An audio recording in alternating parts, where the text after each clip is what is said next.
آج ہونا چاہیے وہ تعداد نہیں ہے ہمارے پاس.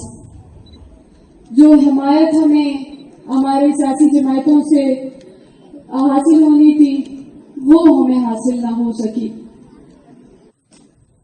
انتہائی افسوس کے ساتھ ہمیں کہنا پڑتا ہے کہ یہاں پر 40 سے زائد گمشدہ افراد کے لواحقین دن رات سردیوں میں گرمی میں مسلسل ایک ہفتے تک بارش میں یہاں پر کن تکلیفوں کا سامنا کرتے ہوئے انہوں نے گزارا انہی کو ہی اندازہ ہے.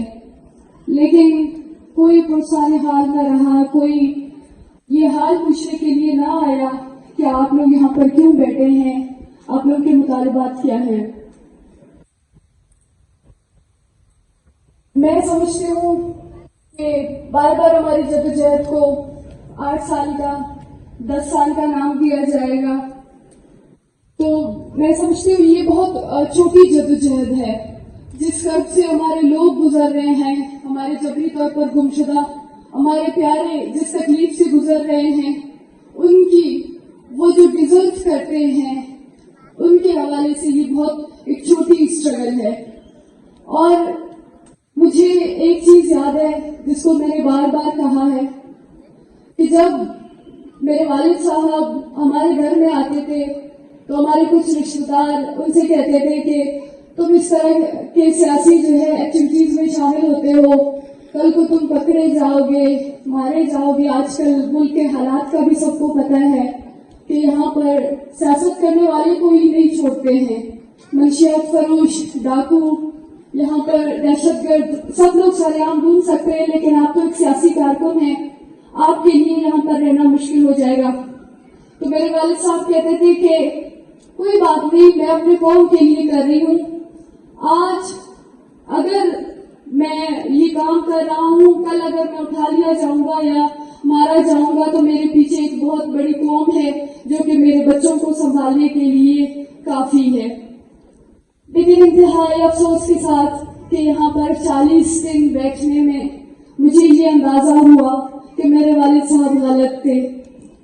ان کے پیچھے جو وہ امیدیں لگائے بیٹھے تھے کہ ان کے پیچھے ایک قوم ہے, ان کی بیٹیوں کے لیے اس کی جبری گمشدگی اور اس کی تلاش کے لیے ان کی بیٹیوں کے ساتھ جو کندھے پہ کندھا بٹھائیں گے یا جو جبری طور پر گمشدہ افراد کے لواحقین ہیں ان کے ماؤں کے ساتھ کھڑے ہوں گے, وہ قوم آج ہمارے ساتھ نہیں ہے. ہم جو ہے آپ کے اس تکلیف کو ہٹانے کی کوشش کریں گے, آپ کے مطالبات پورے کرنے کی کوشش کریں گے. ہم نے دیکھا کہ زیادہ صاحب ہے اور وہ پوچھ رہے ہیں کہ یہاں پر خواتین کے کتنی تعداد میں موجود ہیں اور آپ کے مرد کتنی تعداد میں موجود ہیں, اور ہمارے سوئے ہوئے ساتھیوں کی تصویریں لی.